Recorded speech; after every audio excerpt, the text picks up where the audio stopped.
নমস্কার বন্ধুরা, আজ বানাবো ভোলা মাছের ঝাল।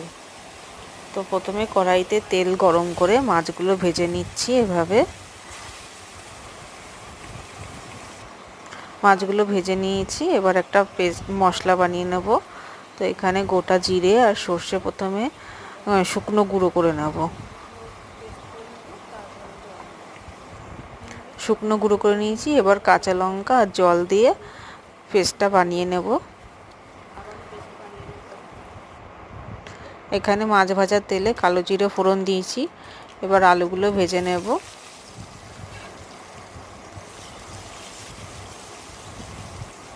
আলুগুলো ভাজা হয়ে গেছে। এবার টমেটোটা দিয়ে দেব।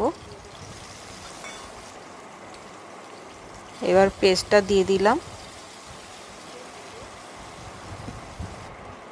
পরিমাণ মতন লবণ আর হলুদের গুঁড়ো দিয়ে দিলাম। এবার মশলাটা ভালো করে কষিয়ে নেব। মশলাটা কষানো হয়ে গেছে। এবার মশলা ধোয়া জলটা দিয়ে দেব।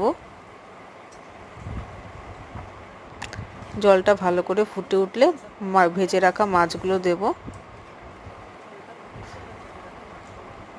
জলটা ফুটে উঠেছে, তাই ভেজে রাখা মাছগুলো দিয়ে দিলাম। এবার কিছুক্ষণ ঢেকে রাখবো।